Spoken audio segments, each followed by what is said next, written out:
우리 옆에 분과 이렇게 인사하겠습니다. 너무 빨리 하면 안 돼요.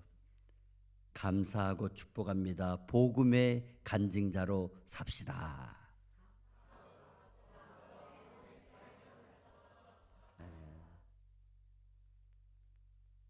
이렇게 표정 보니까 그럴 것 같아요.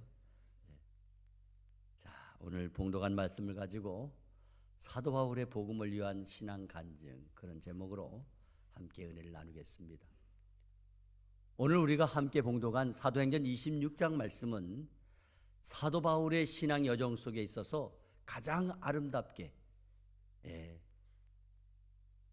요약한 말씀 중 한 부분입니다.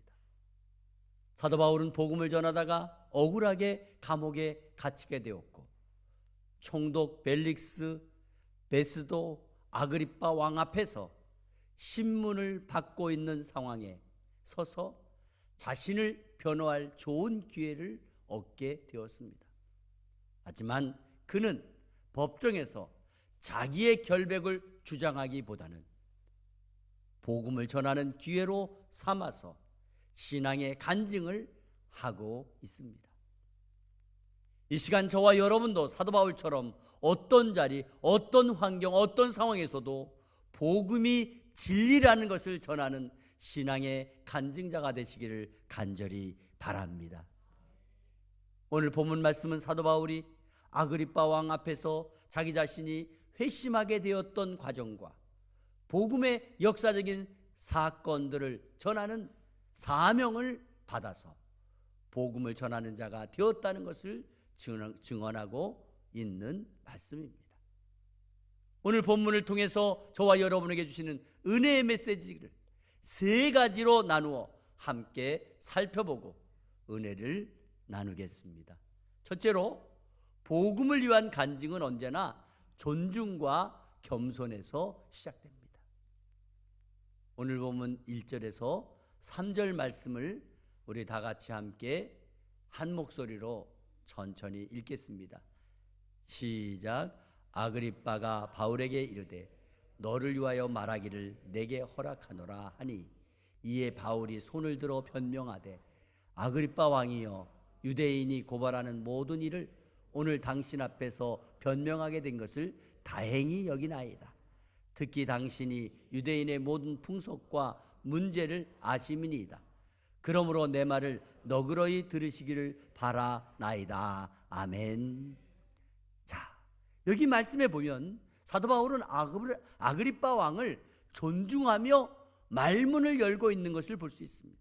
특히 2절 말씀에서 아그리빠 왕이요, 유대인이 고발하는 이 모든 일을 오늘 당신 앞에서 변명하게 된 것을 다행히 여기나이다. 오늘 아그리빠 왕 앞에서 내가 변명을 할 수 있게 된 것이 정말 다행입니다.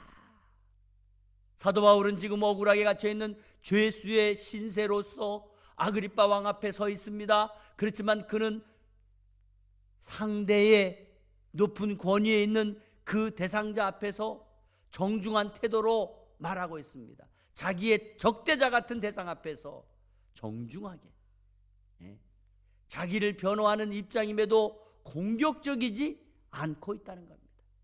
사도 바울은 아그리빠 왕이 유대인의 풍속과 문제를 너무 잘 알고 계시니 자신의 말을 너그러이 들어주실 것이라고 생각되어 너무 좋아했습니다. 이것을 표현하는 거예요. 이것은 단순한 의뢰가 아니라 복음을 위해서 마음의 문을 열게 하는 지혜로운 태도의 말이었습니다. 사도 바울의 간증은 상대를 세워주는 데서부터 시작되었습니다. 오늘날 저와 여러분이 복음을 전할 때에도 상대방을 미워하거나 비판하거나 정죄하는 것으로 말을 시작하게 되면 절대로 복음을 전하기가 어려울 것입니다. 사도 바울은 자기를 신문하고 있는 재판관을 향해서도 존중하는 마음을 기반으로 복음의 문을 열고자 했다는 것입니다. 저와 여러분의 가정에서도 복음을 전하는 상대를 먼저 존중하는 그런 언어로 마음을 열 수가 있는 것입니다. 우리가 보통 그러잖아요. 나이가 어리면은 그 무시하는 태도로, 또 나보다 뭐 좀 아랫사람이다. 가정에서 특히 부모된 우리가 자녀들 앞에 그런 모습이 될 수 있어요. 그러나 우리는 먼저 존중하는 언어로 마음을 열 수가 있는 거예요. 특별히 우리가 일하는 직장에서나 사업장에서도 여전히 복음은 겸손한 태도에서부터 시작되어야 하고, 교회 안에서도 전도하는 사역은 당연히 더 존중하는 마음을 가지고 대상자에게 시도할 때 복음의 열매를 기대할 줄 믿으시기 바랍니다. 한 번은 선교사님께서 오지마을에서 20년 동안 복음을 전했습니다. 그렇지만 아무도 받아들이지를 않았습니다. 선교사님은 너무 속이 상했어요. 그래서 어느 날 문 앞에 엎드려 가지고 울면서 간절하게 눈물로 기도했습니다. 하나님, 저 원주민들의 마음의 문을 열어주세요. 저들의 마음이 완악해서 전혀 마음의 문을 열지 않고 있습니다. 하나님 도와주세요. 눈물로 기도하다가 문득 그의 기도가 달라졌어요. 하나님, 그동안 제가 잘못했습니다. 제가 너무 완악했습니다. 제가 원주민들 마음의 문을 너무 세게 강하게 두들겼나 봅니다. 용서해 주세요. 이제 그들의 마음을 부드럽게 두들기겠습니다. 그날부터 그 선교사님은 그들의 삶을 섬기기 시작했습니다. 그리고 3년 후에는 20년 동안 전해지지 않았던 원주민들에게 복음이 전해졌고 그 마을 전체가 복음을 받아들이게 되었습니다. 복음은 존중하는 마음과 겸손의 말로 마음의 문을 여는 줄 믿으시기를 바랍니다. 두 번째로 복음을 위한 간증은 은혜의 이야기입니다. 오늘 본문 말씀 4절에서 8절 말씀을 다 함께 우리 한 목소리로 우리 천천히 읽겠습니다. 시작. 내가 처음부터 내 민족과 더불어 예루살렘에서 젊었을 때 생활한 상황을 유대인들이 다 아는 바라. 일찍부터 나를 알았으니 그들이 증언하려 하면 내가 우리 종교의 가장 엄한 팔을 따라서 바리새인의 생활을 하였다고 할 것이라.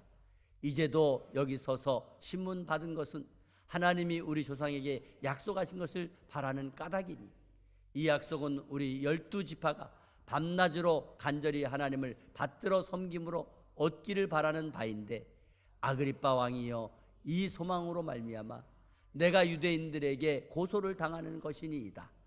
당신들은 하나님이 죽은 사람을 살리심을 어찌하여 못 믿을 것으로 여기나이까. 아멘. 자, 여기 말씀해 보면요, 사도 바울은 자기의 옛날에 잘못했던 모습을 그대로 밝히고 있습니다. 4절에서 5절 말씀에 내가 처음부터 내 민족과 더불어 예루살렘에서 젊었을 때 생활은 상황을 유대인이 더 아는 바라. 내가 생활한 상황을 유대인들이 안다는 거예요. 일찍부터 나를 알았으니 그들이 증언하려 하면 내가 우리 종교의 가장 엄격한 팔을 따라서 바리새인의 생활을 하였다고 할 것이라. 사도 바울은 자기의 과거를 감추거나 미화시키지 않고 있습니다. 그는 자기의 신앙이 처음부터 완벽한 것이 아니었으며 처음에 잘못되었다고 하는 것을 솔직하게 드러내놓고 있는 것입니다. 그렇습니다. 신앙 간증의 본질은 내가 어떻게 한 것이 아니라 오직 하나님의 은혜로 된 것을 말하는 것입니다. 사도 바울은 바리새인이요, 율법주의자로서 예수 믿는 사람들을 찾아다니며 박해하고 옥에 잡아두었던 그런 사람이었습니다. 그가 변화된 것은 자기의 노력 때문이 아니라 오로지 하나님의 은혜 때문이라고 밝히고 있습니다. 이처럼 신앙 간증은 내 능력을 자랑하는 시간이 아닙니다. 내 죄와 내 연약함, 내 부족함 위에 임하신 하나님의 전적인 은혜를 드러내는 것임을 믿으시기 바랍니다. 사도 바울은 자신이 이 자리까지 오게 된 이유가 예수 그리스도의 부활의 소망 때문이라고 확신 있게 말하고 있습니다. 오늘 보면 8절 말씀에 당신들은 하나님이 죽은 사람을 살리심을 어찌하여 못 믿을 것으로 여깁니까? 사도 바울의 신앙 중심에는 언제나 부활의 소망이 있었습니다. 그가 억울하게 매를 맞고 감옥에 갇히고 수많은 반대와 고난을 받으면서도 끝까지 부활 소망으로 흔들리지 않았다는 것입니다. 왜냐하면 부활의 소망이 그의 삶과 그의 간증의 중심이 되었기 때문입니다.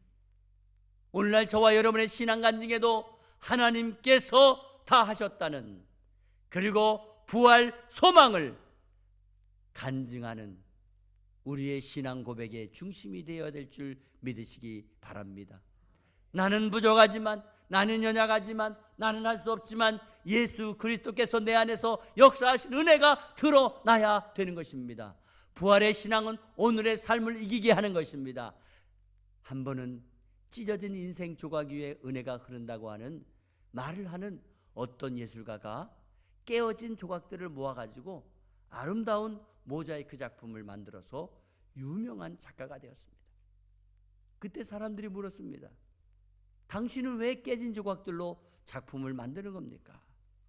그러자 작가는 온전한 것만 모아서 작품을 만들면 평범한 작품이 나올 수밖에 없지만, 깨진 것들로 작품을 만들게 되면 새로운 생명이 나오기 때문입니다. 그렇습니다. 하나님께서는 저와 여러분의 깨어지고 부서진 과거의 인생을 새로운 모습으로 만드시는 은혜를 믿으시기를 바랍니다. 세 번째로, 복음을 위한 간증은 사명의 부르심으로 나아가는 것입니다.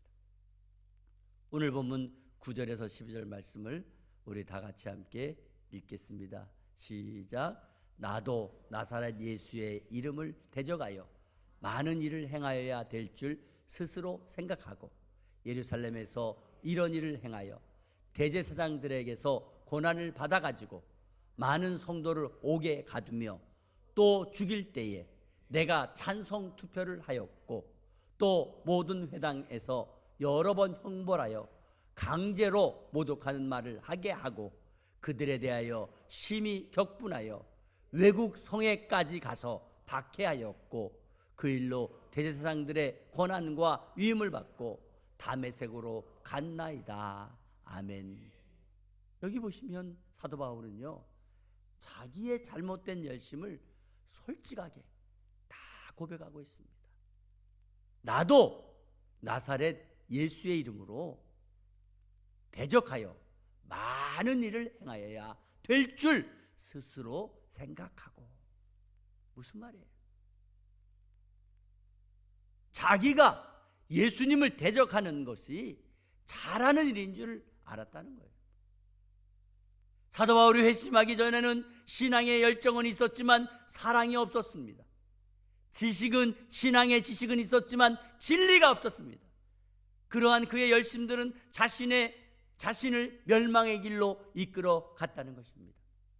이처럼 하나님께서는 저와 여러분의 잘못된 열심까지도 뒤집어서 새롭게 잘 사용하시는 분이심을 믿으시기를 바랍니다. 사도 바울이 예수 믿는 사람들을 잡으려고 다메섹으로 가던 길에 강한 빛으로 임하신 예수님께서 그를 부르셨습니다. 사울아, 사울아, 내가 어찌하여 나를 박해하느냐?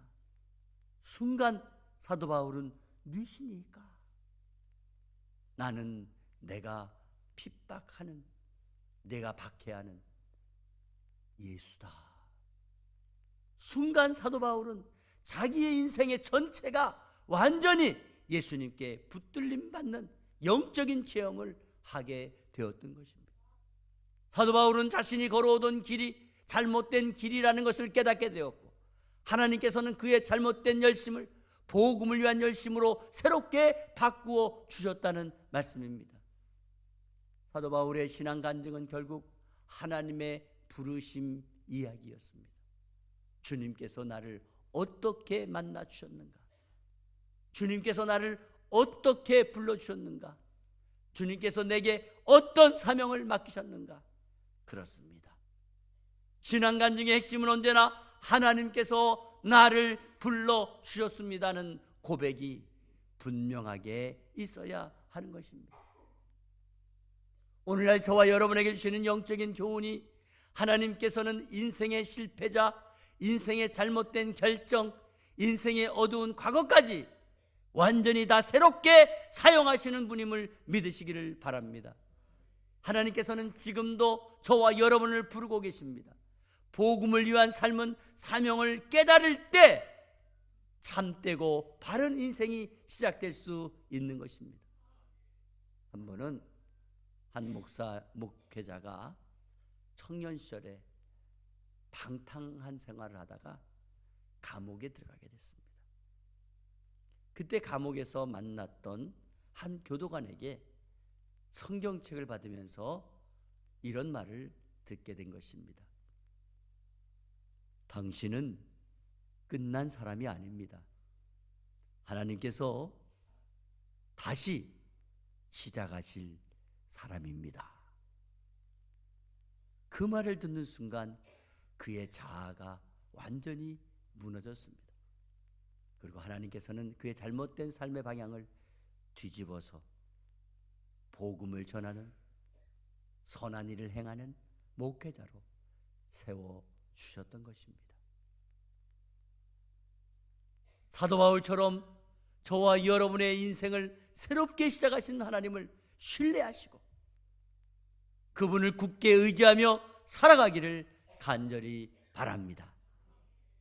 사랑하고 존경하는 성도 여러분, 오늘 사도 바울의 간증은 단순한 회고가 아니라 복음의 선포이며 신앙의 간증이었습니다. 오늘 말씀을 다시 한번 정리해 보겠습니다.